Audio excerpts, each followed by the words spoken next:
तहसिल पट्टा बंटन कार्यक्रम रेकर्ड संख्यक पट्टा बांटी उदाहरण साजिछंती चिकिटी तहसिलदार। गंजाम जिला चिकिटी तहसिल कार्यालय परिसर में सोमवार 7 गोटी राजस्व सर्कल जनसाधारण को ग्राम कंठ और बे बंदोबस्त पट्टा बंटन करा जायथिला। तहसिलदार विश्वरंजन कहर प्रत्यक्ष तत्वावधान में अनुष्ठित कार्यक्रम में चिकिटी विधायक मनोरंजन दान सामंतरा मुख्य अतिथि भाव जोगदे कार्यक्रम शुभारंभ करथिबा बेले स्वतंत्र अतिथि भाव ब्रह्मपुर उपजिल्लापाल दीना दस्तागिर, चिकिटी ब्लॉक अध्यक्ष अपना सेठी, एनएससी अध्यक्षा श्रीमती दीपा कुमारी साहू प्रमुख मंचासीन रहिथिले। चिकिटी तहसिल कार्यभार संभाळिबा ठारू तहसिलदार श्री कहर घर घर बुली लोकंकु सचेतन कराइबा सहित पूर्वरु विभिन्न पर्याय प्राय 3000 ग्राम कंठ और बे बंदोबस्त पट्टा बंटन करथिले। आज भी प्राय 593 जन लोकंकु एही पट्टा प्रदान करी तहसिलदार श्री कहर जनसाधारणकर प्रिय भाजन होइछंती। सेहिपरि चिकिटी इलाका रे थिबा समस्त विद्यालय गुडी के मध्य सेमानक पट्टा प्रदान करी शिक्षा विभाग तरफरु प्रशंसार पात्र होइछंती। बीईओ बसंत कुमार पंडा, सीडीपीओ गीतांजलि पाणिग्राही, मुख्य किरानी प्रदीप कुमार नायक, राजस्व निरीक्षक अश्विनी राउल, बलराम प्रधान प्रमुख सहित बहु आरआई और कर्मचारी सहयोग करथिले। सुपरवाइजर विश्वनाथ बेहरा धन्यवाद अर्पण करथिबा बेले शिक्षक रंजन कुमार ब्रह्मा संयोजना करथिले। हमर चिकिटी निर्वाचन मंडल चिकिटी ब्लॉक रे विभिन्न असुविधा जो आपनकर बे बंदोबस्त कथा कहतु, ओएलआर कथा कहतु, वसुंधरा कथा कहतु कि ग्रामकंठ कथा कहतु, बहुत असुविधा रे समस्त जनसाधारण अछंती। तो चिकिटी निर्वाचन मंडल चिकिटी ब्लॉक रो बहुत गाँव रे बहुत समस्या रही। तो कोठी ना कोठी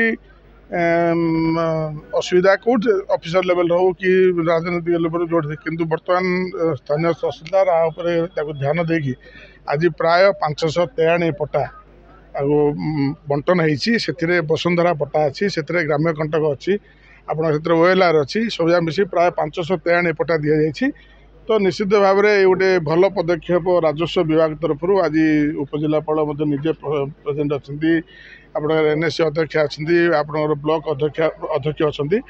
तो आगामी दिन में माध्यम अनुरोध रखुच्छी जो गाँव में जो लोकर जहाँ जहाँ समस्या रही जो पट्टा संक्रांत से लिखित भाव में स्थानीय तहसीलदार को दिंतु एवं आम नजर को आणतु। तो आम निश्चित भाव में जो लक्ष्य नहीं कि आम जनसाधारण ये जगह को पठे आम जनसाधारण समस्यार समाधान करने आम निश्चित पदक्षेप नेबू।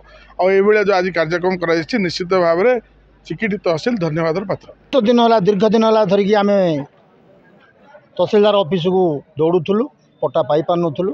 आज आमर तहसीलदार ऑफिसर स्टाफ आउ सरकार ये सब तांकर सहना ये जोगु आमको पट्टाटी आज पाइलु। ये सरकार को धन्यवाद और स्टाफ को मध्य बहुत धन्यवाद।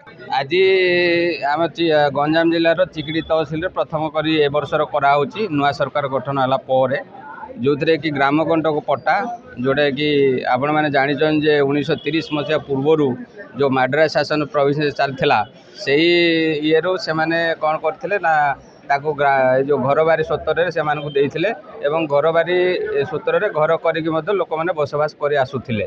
तो सहीटा को से जो ग्रामकंटक पट्टा कौन होता ना क्या गोटे माने मर्गेज दे होना कि बिक्री कर होना ये सब समस्या सब थिला जो लोक मानकर भूमि थिले कौन सी गोटे मेडिकल काम हो कि जेकोसी झीर बाहागर हो जेकोसी कर्म यहाँ लगी पार नाला।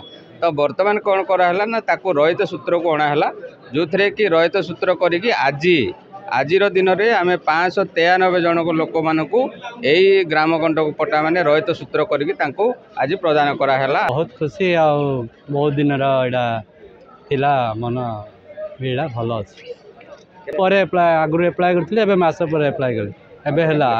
गंजाम चिकिटी संतोष महापात्र रिपोर्ट, फोकस प्लस।